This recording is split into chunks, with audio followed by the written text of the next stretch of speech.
great. Well, looks like she did a good job with that whip. Majority of it. Okay. Okay. Now, this particular question I'm going to ask is, can you tell me some of your fondest memories about the city of East Cleveland? It would have to be summer times. Summertime? And what was special about the summertime? Everybody's happier when there's more sun. Okay. Business is more alive because of we're just like particles. The increase the heat, and then we start bouncing more and more and rapidly off of each other. So summertime, everybody's happier. There's more static on the walking around outside. Everybody's more active. Everybody's riding their bikes and all that other stuff. It just, summertime for me has always been a great fun memory every year in the city of East Cleveland. Okay, great. So you had an opportunity to ride up and down the streets. Oh yeah. And any skateboarding? No. Okay. Now, can you tell me about, oh, well, I can take it back to your father. He had a business opportunity. Okay, when he received that business opportunity, and naturally he took it, and it worked out very well for him, was it something that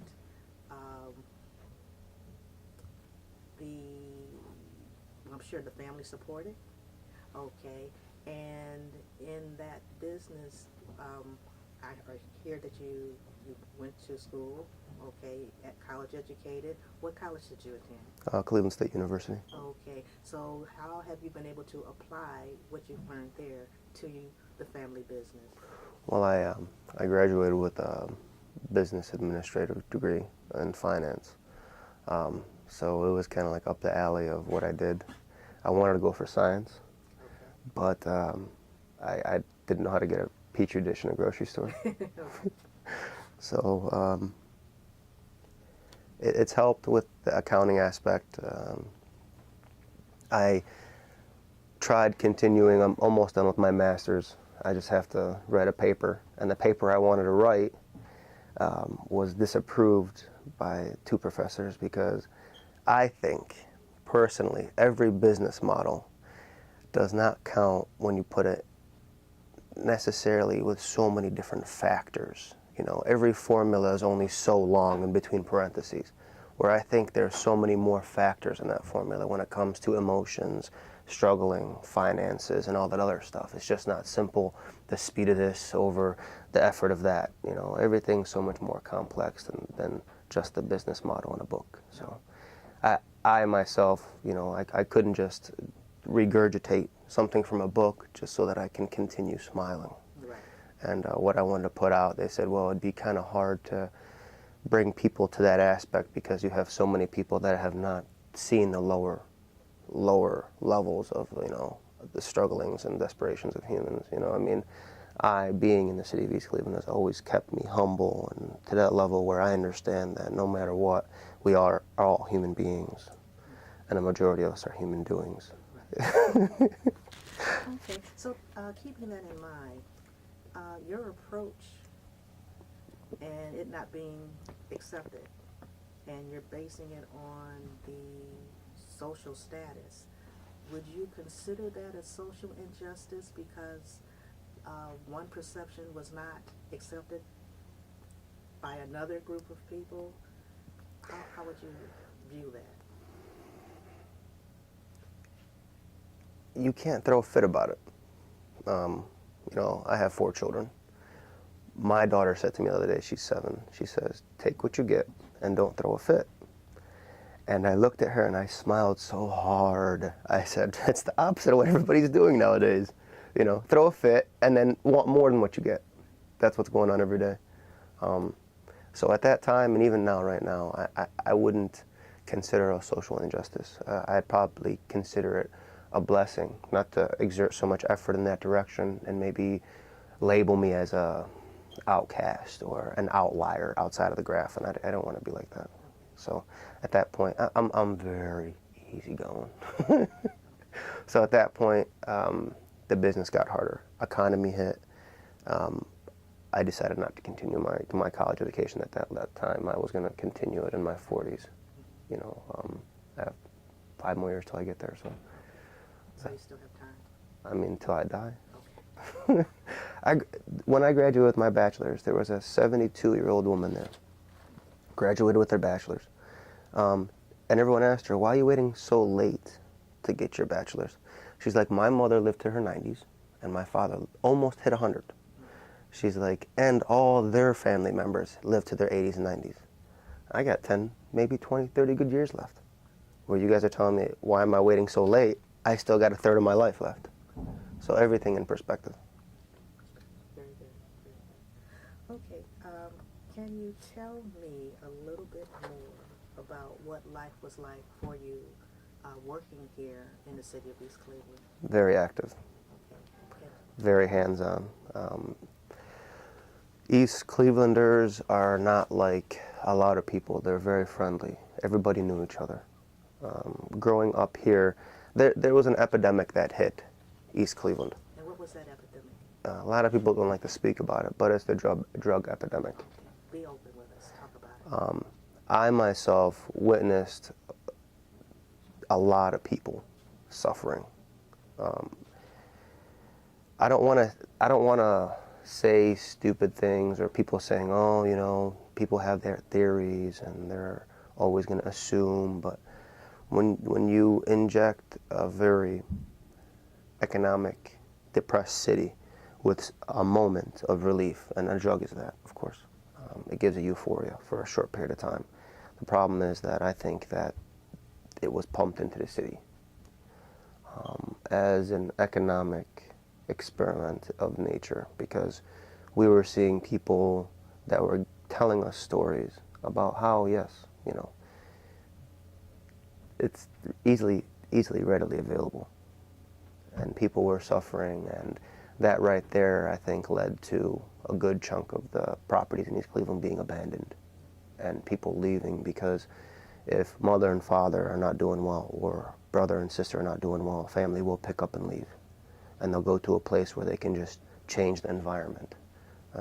Again, science, it's hard to explain, but when, you know, nowadays there's, you know, all kinds of science in business, only because they had the formulas, and now these big corporations want to make the money, so they involve the formulas into making money, and now you have science in business. Very funny to me, because, you know, these big chains, their marketing, everything is steering people from the TV to the computer to the smartphone to get to the local chain to spend money, and to take that product, go home, feel part of the group for a little bit, put it to the side, work some more hard hours, and then buy something else that's part of the fad. It's kind of like trading real-time life per hour for fake intrinsic money that's then exchanged for product that's made with sweat and labor, and then these corporations making their dollar so they can pay out their taxes and continue the rat race all over again. But I don't want to seem like George Carlin.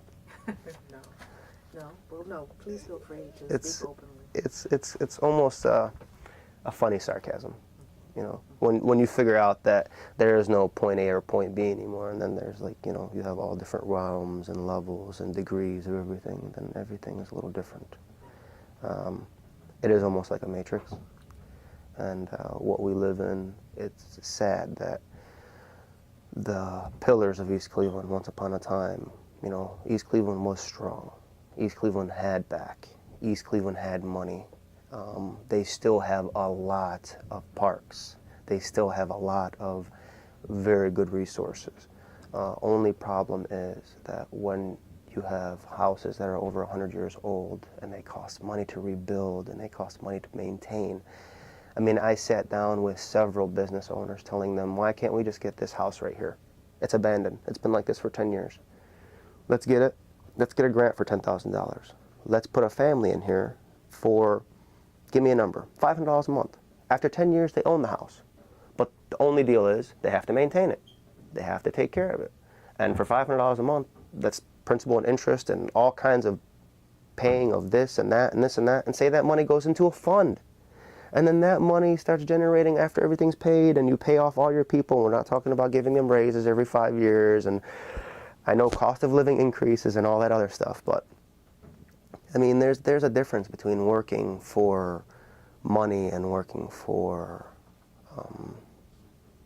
the well-being of everyone. I don't know. And I'm not Gandhi. I'm not enlightened. There is lights out there for everybody. People have their different paths. I know a lot of people that choose religion as a path because it's faith to them. Faith is the strongest healer. You can't go beyond that. But myself, I have my own beliefs. There is a supreme being. Some people believe in aliens. You can't knock them because those, they're good people. Very good. I like that. Okay. Now, you spoke of working with a group of people to help improve the city. Okay. Did you run into any obstacles with that particular idea and plan? Mm-hmm. From a business aspect, the only way you're going to get investors investing, say, for example, you have a huge plot of property in the center of downtown Cleveland. Of course people are going to invest because it's in the center of downtown Cleveland. It's up and coming. 10 years ago, you wouldn't have invested a penny in downtown Cleveland. Now, I sit down and have sat down with people that are just dumping boatloads of money in the city of downtown East Cleveland. And I'm telling them, that was a problem with East Cleveland. I've had investors come here and say, I would love to put money here, but the forecast is that it's really not, the city of East Cleveland is not going to come around to 2030. And I'd look at them and say, 2030? Are you crazy?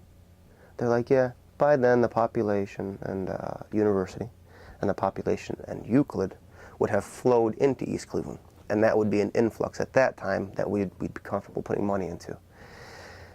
And I'm just gritting my teeth. So you're telling me that because if you invest $100,000 in downtown Cleveland or $100,000 in East Cleveland, your money will come back in 10 years faster? It's a no-brainer. If we trade our real life for fake money, why would you want to wait? Okay, now, you spoke a little bit about the drug epidemic, which others have, part of this process. And were there other things you feel affected East Cleveland with some of the challenges that they have? They're really functioning on a prehistoric system. They're struggling. The city of East Cleveland is doing their best with what they have. And it's, you can only use so much crazy glue. You can only use so much duct tape. They don't have the funds to really function properly. I have ideas to relocate the entire city hall. But at this fiscal emergency that they're in right now, I don't think it's possible.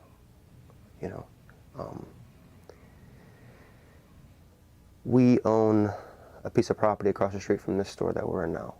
We've been wanting to relocate there. The problem is that if you go to a bank and you tell them, well, our business in the 80s was 60% more than it is today. Our business in the 90s was 60% more than it is today, but you can't tell them that your business is less than half of what it used to be, because then you're really going under. But if we can pay the bills and pay our employees and then get gas money for coming in, we're pretty happy. Okay, well, with your ideas, okay, did you speak with anyone? Conversations with no money is kind of like an empty conversation. I have notepads full of ideas. But if I take those to an idea commission, they're going to want to say, oh, you want to patent this idea? Give us a chunk. That right there, happy. Everybody would do that. But then you have to go through the motion. When you have 4 kids and you're running, 2 businesses, like I am, it's hard to sit down with anybody other than what really matters to me. Because it would matter to me to sit down with people in East Cleveland. I have. Me and my brothers have sat down with Norton a couple times. Great guy. I love him to death. He's a people person. He's really good at what he does. A lot of people are knocking him, but they need to understand they are human beings too. Unless they were created in the image of, then really they need to just break the mirror because they don't understand. in the next 2 years, I will sit down with a lot of people because university is coming. University Circle is coming this way. They're running out of properties. They just put a solar field out. Who the heck puts a solar field out anymore? And they did it down the street. You know, that's right there. I Google searched, as soon as I seen that solar field, I Google searched how much a solar field makes, what it would cost, the kilowatt hours, and I'm telling myself, somebody's disconnecting themselves from the grid for some reason. Or they have this extra money to spend and put this here.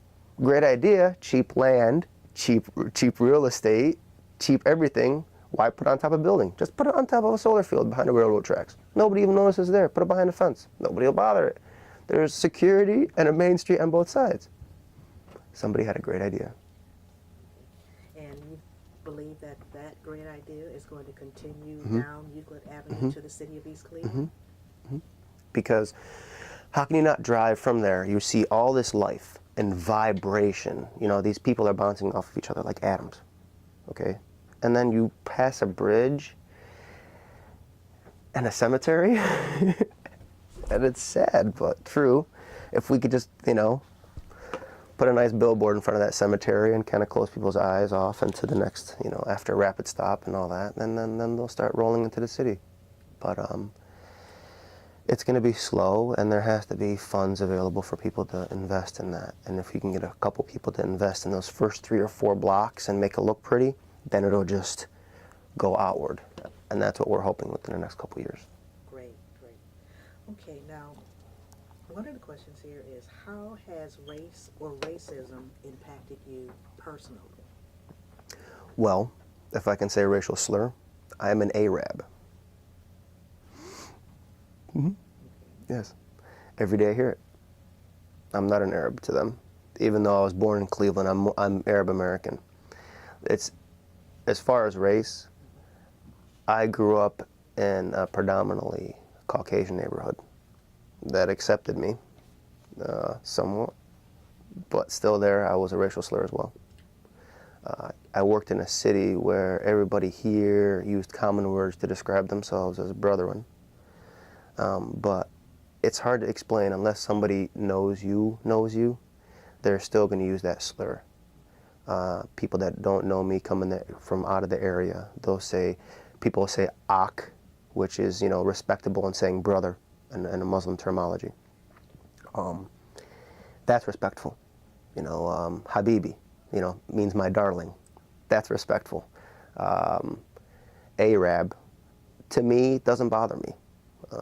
But at the same time, I have to look at the person that's saying it. How injured are they? How mistaken are they? How misled are they? How misinformed are they? I look at that all in the first glance, and I tell myself, this isn't worth pursuing and correcting this human being. I'll tell him, my man, let me explain to you this. Anybody else that might have a beard and look of my gender and my nature and where I'm from, they might not feel comfortable with that. Because it's a little of a put down. I'm not gonna call you any names.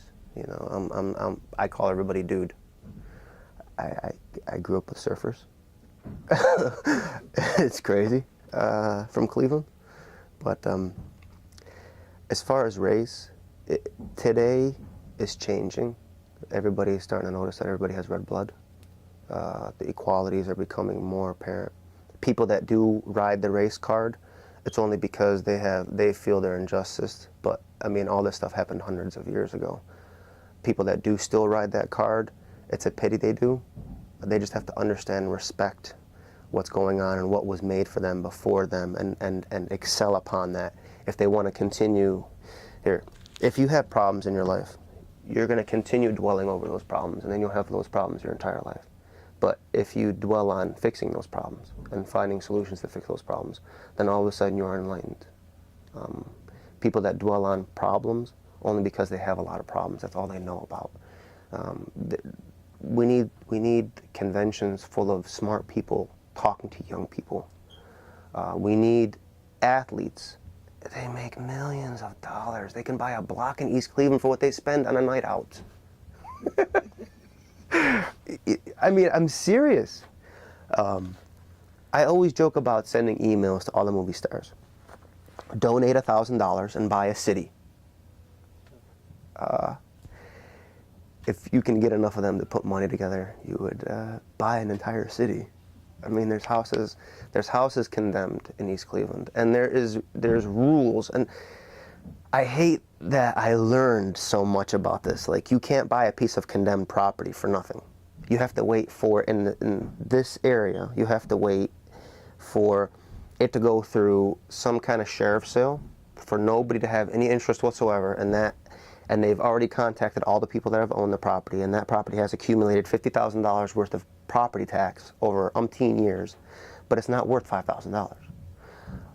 Nobody's going to buy it for $50,000. And then when they have to run it through sheriff's sale, it has to be 1,000 years till it goes.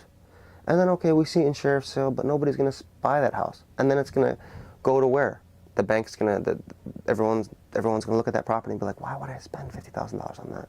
Or even if, why would I spend $5,000 on that condemned property? The grass is this tall, the windows are all broken in, the wall's caving down, the garage is on the ground.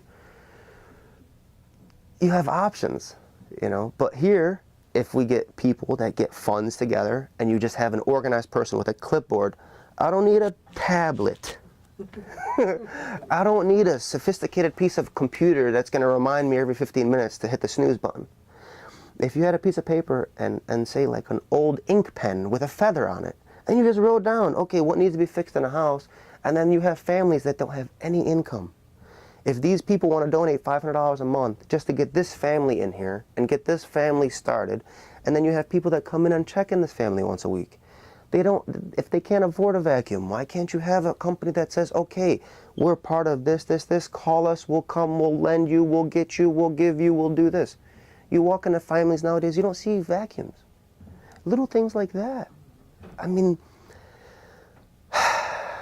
sorry. No. You have to understand, I'm very emotional for the city of East Cleveland. I've spent my entire life here, 29 of 35 years. Okay. So, and I like the emotion. Okay. And the passion that you're showing. Let's see. I spent so many years dying. Okay. And now you're living? Yeah. Okay. I was depressed. I was 325 pounds. We changed insurance companies to save that fake money.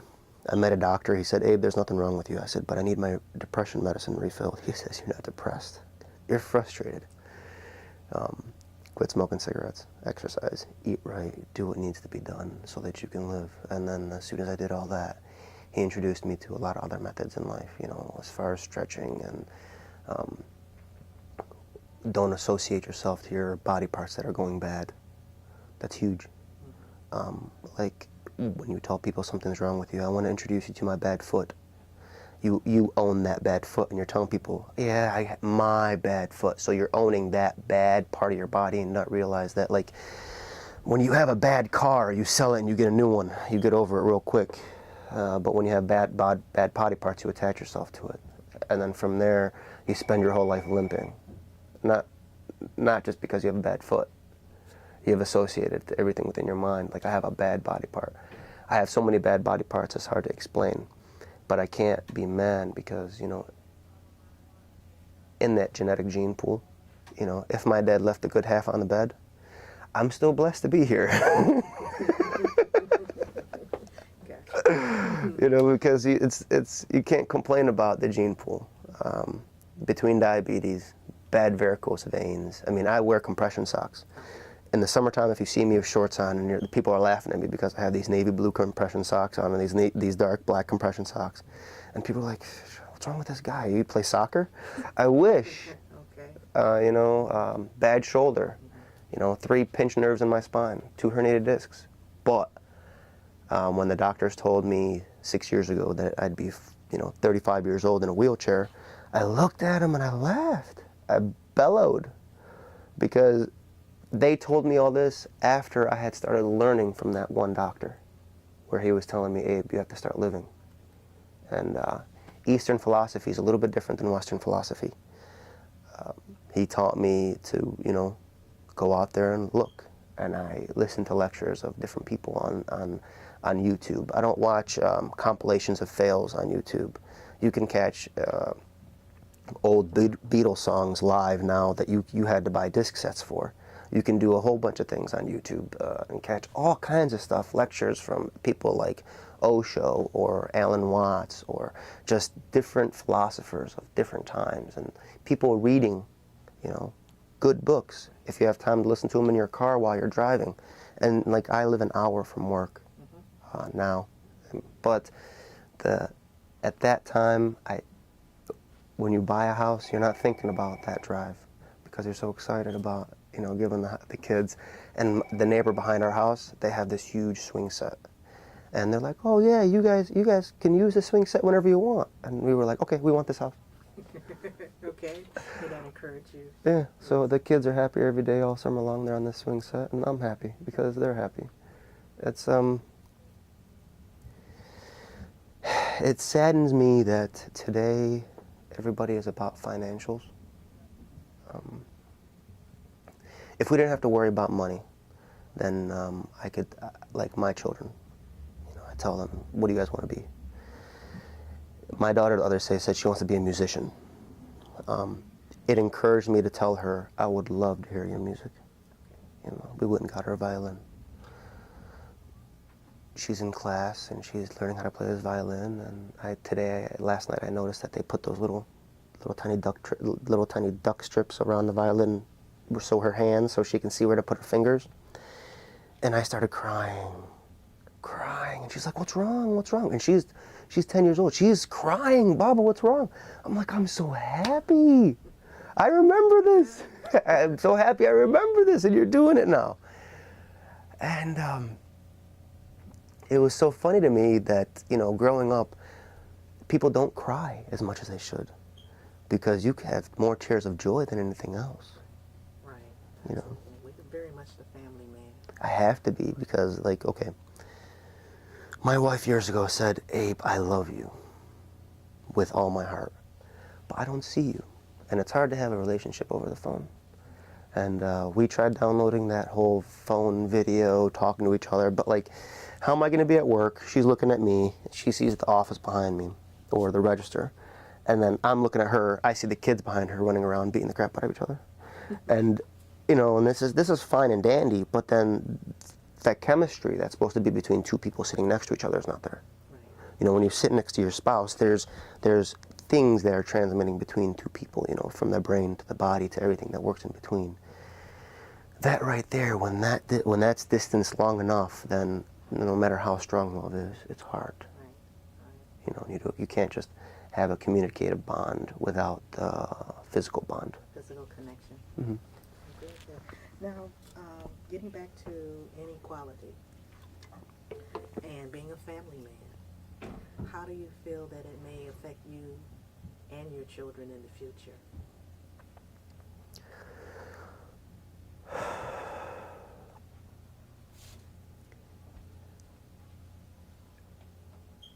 You see a lot of change. It's hard to explain, like my views. The world is changing every day that we live right now. Everybody's more, used to be part of, like, I'm from the USA, you know, and everyone's like, oh, that's cool. My dad, when I was 12 years old, sent me overseas to Jerusalem for a year and a half because he said I lacked a little bit of culture. I spent a year and a half in Jerusalem in a half Arabic, half English school. So we had our Arabic and then we had our English classes. That was very traumatizing because I learned what inequality was then. Being that that state, that country is in so much turmoil, and there's aggression passed on to the children that are, I learned at that age, the only way somebody can learn anger is through absorbing it through the people around them. If you teach a child anger, then they'll know what it is. But if you only teach a child love and you don't show them anger, then that whole aspect of anger is going to surprise them. At that point in my life, I have never seen that extreme anger. So that was traumatizing to me, and it was explained to me by a lot of people. This anger here is in the blood, and I will further in my life later on explain to myself it's not in the blood.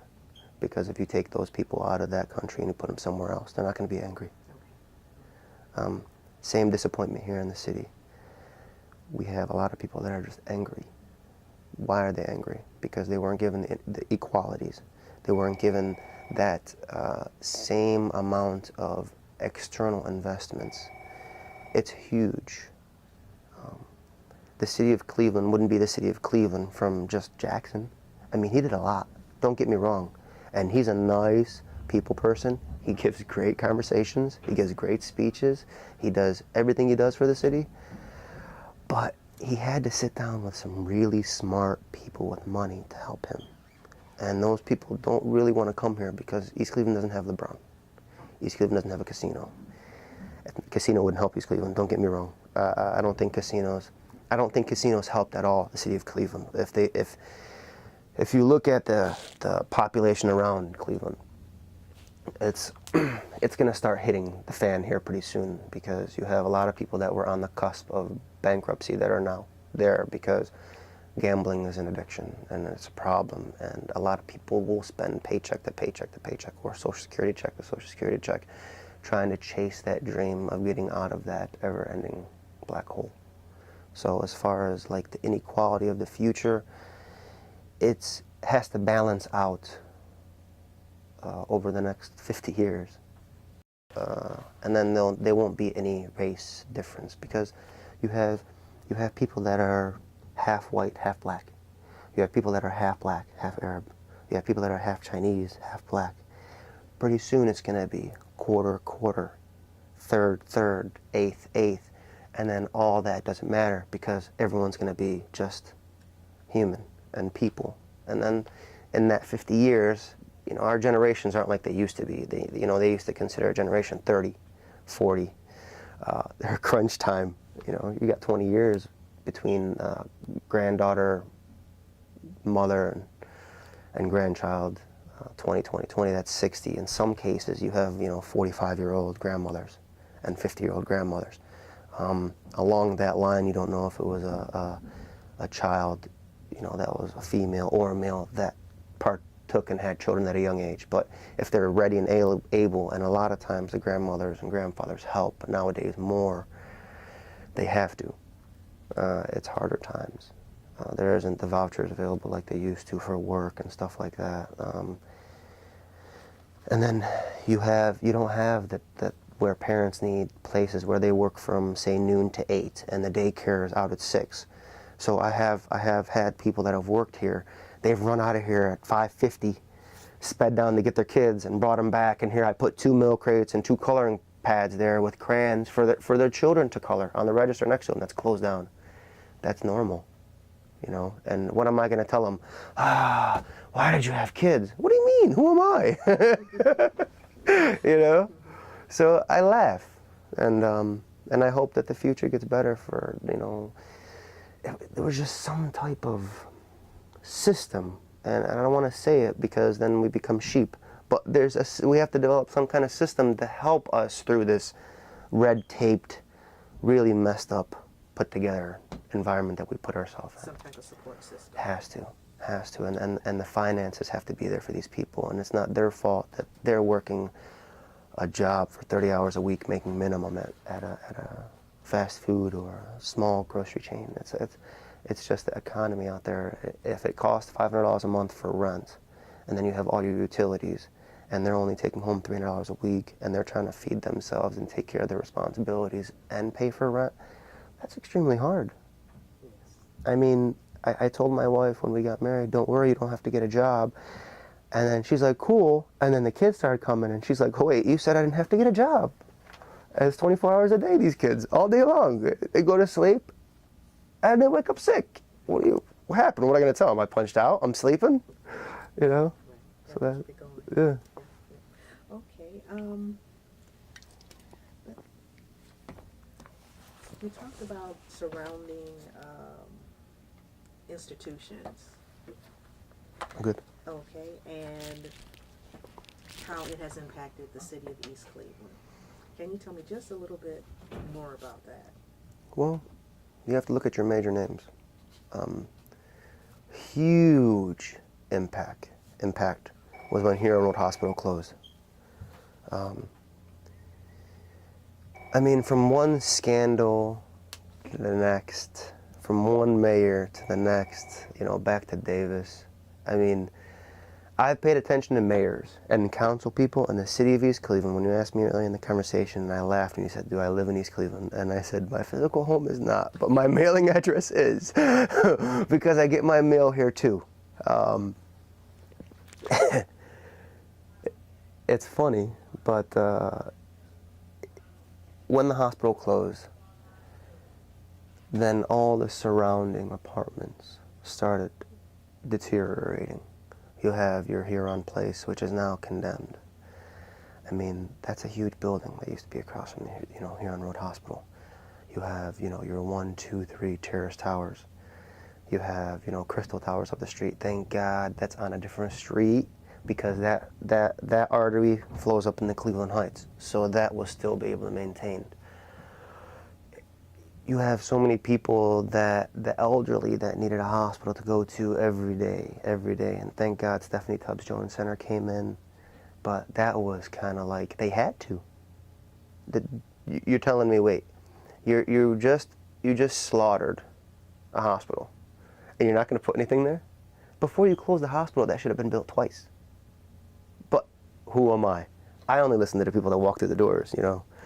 They get these old guys with gout, you know, and they're like, what? Do you want me to walk through the main campus, or get to the door on the main campus and then walk? You know, do they not know what I have? I'm like, well, they do, but you're also just a number. God bless him. He had an operation the other day. Williams, Mr. Williams, he's 7'2", and his toes are so messed up because he was a toe walker his whole life, but he was a big man, and he says the arthritis in his toes is, you know, between the diabetes and the arthritis and the gout and all that's in his feet. And he walks. He refuses. He uses 2 canes. You know, and the canes have, like, each cane has 4 feet on them. You ever see those canes? Yes. And he walks. And he walks tall. And he smiles. And every time he walks, he's like, yeah, you know, if I can just beat my life insurance policy and give everyone my money while I'm around, that would be awesome.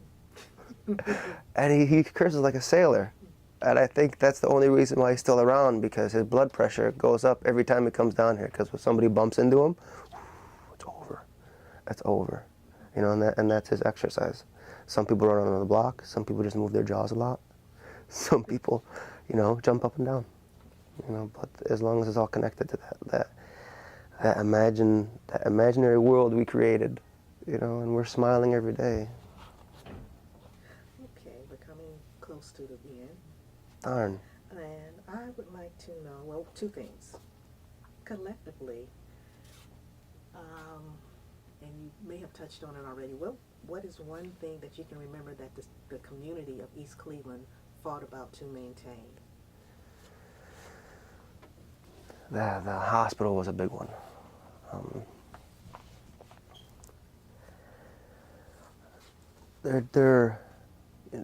We can complain about the things that are falling apart. I mean, them redoing the whole Shaw School, rebuilding that was a plus. If they can invest more time and effort, because that right there was a big thing. They built that hospital. That was a good thing, you know, for the elderly. You're speaking Stephanie Tubbs Jones. Yeah, the Stephanie Tubbs Jones Hospital. My major thing is that, like, the elderly are getting older. They're the infrastructure that used to be East Cleveland. They used to be in the 80s, they used to be the young, older generation. Now they're getting to the older generation. They need more. They need, I hate to say the people in East Cleveland that work together. You have a lot of also, it used to be mixed. You come to East Cleveland, it was, you know, 25% this, 30% that, 40% that, 10% this, 5% that, 1% this. And it was kind of mixed. Predominantly now it's, you know, 90% one, 1% the other. But they all need help. It used to have a huge Russian community here. When the hospital closed down, Huron Road Hospital closed down, that huge Russian community got up and they moved. They moved near another hospital that's, you know, way out east. I don't want to say the name, you know, people like to point fingers and stuff, but it's all owned by the same, you know, same place. And they're really, you can't blame them because they're just trying to get this machine to work correctly, and they have a lot of income coming in from all different sides, and they're running a business themselves. Our father passed in Cleveland Clinic. He fought for 7 months. In those 7 months, from the 2nd month all the way to the 7th month, they used to come in there and tell us to prepare him for death. And we fought with him all the way to the last second. But if we would have had more of them telling us to fight and more of them helping, he would be with us today. If they wouldn't have suggested the extreme measures that really put him under, and you know, they weren't taking care of him like they should have. But that's not a grudge that we have to hold, because, you know, when you have 3 or 4 shifts a day and you have all these different people doing different things, and the person doesn't want to do everything that they have to do, and then you have people that are passionate about what they do and they do 120% of what they're supposed to do. I mean, different strokes, different folks, different people, different attitudes. We need to bring more of a system back and get more people in these houses that are condemned. If we can do that and bring a population back to East Cleveland, then you'll get a payroll back to East Cleveland. Half of 1% is still a lot of money when you have, you know, an income in a house of, say, $500 a week. If East Cleveland were to get $2 times 1,000, that's how many positions that's working with them. That's 3 or 4 full-time people working just those 1,000 houses getting income. Now if those houses' income were to triple or double, and then you get the medium income in East Cleveland to increase, and then you get all that plays the factor. I mean, A plus B plus C is no longer that final equation of X. You know, you have so many things over and parenthesized, and it's complicated. But do you feel it can be done? It can. Okay. And what would be your vision of what the future of East Cleveland would look like? And what are you prepared to do to get it there? Well, I myself, I'm struggling day to day in my own life, only because I would love to give my children 20 hours a day, because I know that I am them, and the only way that I'll be happy living is if they're happy. But the city of East Cleveland is a very large part of me. If I were to leave for a short period of time, I would have to come back, because it would be almost like I wouldn't feel right. Some people go from one coast to the next and then feel like there's an emptiness to them. And I explained to them, well, if you grew up in one area, you have to revisit that area and kind of bring that air back into your lungs, because if you were to take a plant and grow it in a tropical area and put it in Cleveland, it wouldn't continue growing like it was in the tropical area. We are the same thing. Eastern philosophies, different than Western philosophies. When you have children, you raise them, you nurture them, you love them, and then everything that you give them, like nutrients, is what they grow up to be. So if you give them bad vibes or bad words or anything like that, then that's everything they absorb. If you give them violence and hate, then that's what they absorb. If you give them the opposite end of the spectrum, then that's what they absorb. But nowadays, everyone's gonna absorb everything. It's just sad that this city has so much negativity around it, back to the late 80s. I mean, can I be completely honest? Yes, please do. Crack was an epidemic that hit this city, that really took the legs out, broke the walls in, and demolished it. And we are in rubble. And everybody that's working here, this is how they've seen it. But if you bring somebody out of the city of East Cleveland and you have them drive through the city of East Cleveland, they're going to look around like they're looking at the city of Detroit that was abandoned from motor industries. And we're East Cleveland. We have a huge viable business, a viable city this way, huge viable city this way, huge viable city this way, huge viable city this way. We're not Detroit. You know, it's a small city that used to have a population of 47,000 in the mid-'80s that has a population of less than 15,000 now. These are demographics, people. These are not like, these are not just words we're spitting out. You drive up and down the streets, every two houses or every 3 houses is abandoned. And if you go on streets that do have houses, you know, closer to university, that have 5 houses, 1 abandoned, 5 good houses, 1 abandoned, and then you travel to East Cleveland on the other side of Hayden, where you have 15, 20 abandoned houses, 1 house. Now, why is that 1 house there? Because she's been there for 40 years. So what would you like to see, the future? Using your Eastern philosophy and your positive attitude. It's not a war on drugs, because people are suffering. You have to give support. Don't attack the drug. The drug's going to be there. People are going to find it. You know, like when I explained to my father when I came back from Jerusalem when I was 13. And I told my father, you were right. If you're looking for bad, you'll find bad. If you're looking for good, you'll find good. Because I used to ask him, how do I avoid bad? He's like, it's not about avoiding the bad. You just know not to pay attention too much to it. Because if you pay attention too much to it, then it starts becoming interesting. Words can't explain, you know. A lot of my consumers, they smoke 99-cent Swisher Sweets. They smoke Black and Milds. People frown on Black and Milds. I quit smoking cigarettes in December. I smoked for 20 years. I inhaled 2 packs of Marlboros a day, faithfully. Yes, and I loved smoking cigarettes. I can say it, loved with a passion. I inhaled so deeply every time I smoked a cigarette. But then one of my doctors said, hey, Abe, these black spots, I'm worried. They're not getting bigger, but they're there. And I'm like, what could they be? He's like, well, you got to do a biopsy. I'm like, wait, you're going to go in there, take a chunk of my lung. I know that a lot of people that do have biopsies, once they do the biopsy, automatically cancer shows up. Why? Because we thought about it. We think about it, and the cell is absorbing that energy, and they're loving it. They're like, oh, yeah, we're cancer. Why not? Let's get bigger. But I know that they're not getting bigger after I quit smoking cigarettes, and I know that they're going away. Bronchitis, pneumonia, asthma, all that affects you. Our air is so polluted nowadays, it's unbelievable. A lot of people do drugs. I don't frown on drugs. I frown on the badness of it. There are people that have jobs, that work 40, 50 hours a week, that are raising a good family. They might smoke crack. They're not bad people. They're not. They have an addiction. They're suffering. They need help. They need support. They need somebody to tell them, hey, listen, we want to explain to you, the life that you had isn't a bad one. Your abuse, the relationships you had, all the suffering that you did, it's okay. We want to help you understand that. It's not that they don't want to see this, because they don't want to be labeled. You have closet people that do all kinds of bad things. One of the mayors was dissed for his closet activities. But damn, half the people are like that nowadays. When you get bored later in life, that's what happens.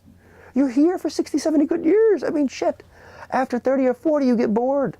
You start seeking and looking for other things. They're not bad people. Back to what we need. We need people to understand that marijuana, crack, all these other barbiturates and drugs, these people need help. I have family members that have suffered, direct relations to me, family, brothers, cousins, uncles. If they're from this drug to alcoholism to these people are suffering. That's all. They're not bad people. I have been witness to a lot of bad people. And even those people have been able to shake their hands and tell them, hey, get off it. There's no point in bringing bad here. We don't need it. We got plenty of bad. Thank you. Have a great day. Enjoy the rest of your whatever day it is. Every day to me is Monday, so I don't know. I tell everybody have a great Monday. They're like, oh, today's Thursday.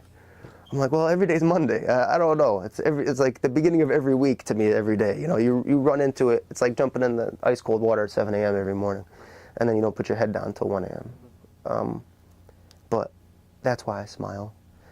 And I hope when I get older, I get wrinkles like crazy over here, because I want to thin out and have smile wrinkles on my face. And I want to get tans, and I want those little white lines in between them. You know, I want to age gracefully. But all that while explaining to people, just be normal, just be human, and look at what you need. And you see this as a part of healing East Cleveland and helping the city? 100%. 100%. They need to get themselves out of that condemned building that they're in now. They might not look at it as condemned because they're always 24 hours construction over there.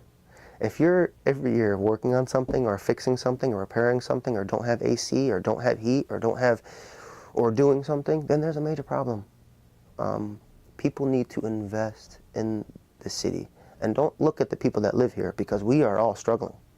The reason why we're still here is because we couldn't leave. A lot of people that left because they couldn't afford to repair what was completely damaged. Their houses were condemned. They were able to take their $500 that they were coming in monthly for their rent or their income to maintain their home, and they got up and they left because there was too much going on in that location. A lot of people stayed here because they have nowhere else to go. And a lot of people stayed here because this is their love. This is their city. This is it. You have people that wear shirts, "We are East Cleveland." You know, I laugh at those people. I said, "Man, you're not East Cleveland. You're not East Cleveland. You're Cleveland Heights." And they're like, "That doesn't make sense." I'm like, "And why are you wearing a shirt that says we are East Cleveland?" Who is East Cleveland? East Cleveland is in desperate need of love. TLC. And I hate to say it, but fake intrinsic money that's gonna, have a good street sweeper, that's gonna hire a crew of people that walk up and down Euclid Avenue and up and down the streets, not just weeding, but filling those holes with, some kind of sealant so they don't come back. You have people that volunteer, that mow their neighbor's lawn. You have people that drive around and pick up trucks with huge lawn mowers for the city of East Cleveland. Then you have privatized lawnmowers, that people that invoice East Cleveland, $10 a lot, $15 a lot, $20 a lot. That's their whole business. I know 20 people like that. They invoice the city of East Cleveland at the end of the year. If it's viable and they have pictures and documentation, they get a nice chunk check. They have to pay it because if they don't pay it, then, here you have a really condemned city. If they were to invest that money in other things, if there was just funds coming from outside, and I hate to say it, but you have money in people's accounts that are earning more interest than some people's payroll. You have viable people living in the city that are suffering and need help. And East Cleveland, if it were to have maybe 3 or 4 good large businesses coming to this area, it would be the support that it needs, as long as it doesn't cannibalize the small ma-and-pa locations. You have Silverman's on Hayden. He's been there for umpteen years. If you ever have a conversation with him, you would say, "This guy's great. He's great." You go to Angela Mia's. He donates so much, and his pizzas have so much cheese on it. If you're lactose intolerant, don't eat Angela Mia's unless you have like one of those tablets ready for you, those lactose tablets after and before. But they have the best pizza in Cleveland, I think, originally from Cleveland. It's the best East Cleveland pizza there is. We can make a chart of what East Cleveland has and what East Cleveland needs. It needs population. It needs viable businesses. It needs an infrastructure. It needs a lot of things. And I don't think it needs to become part of Cleveland. I don't think it needs to become another district. Because if you go to those districts in Cleveland, they have their heritage. They have we're district umpteen of this, and we do this. Well, they do theirs a little different than that district. Well, they do theirs a little bit different than that district. They might all answer to the same bosses, but they're all different. I don't think East Cleveland can be that. It's been independent for so long, I think it would be almost like a black sheep. It would be rebellious, it would be caged off, and everybody would look at it as kind of like the loser district of Cleveland. I don't want East Cleveland to be labeled that. And I can go on for hours with my thoughts, and I know I gave a snippet of it here, but if you drive from point A to point B for an hour with no radio, you have a lot of noise in between those ears, and you start paying attention. And I know that East Cleveland is a great city. It once was, it still is. The people here are great people. They just need that little extra oomph. I'm not saying that money will help each family, but support could help each family. If there was a stronger spine for people to stand up on, then that would help them out long term. And that's what I think. If we're to come here and people sit down and grab a pad and paper and we just start brainstorming over coffee and donuts, that would be a great start, because you can walk away with that with some calories and caffeine, if nothing else. Great. Thank you very much. This has been a wonderful interview. Thanks again. You're welcome. Thank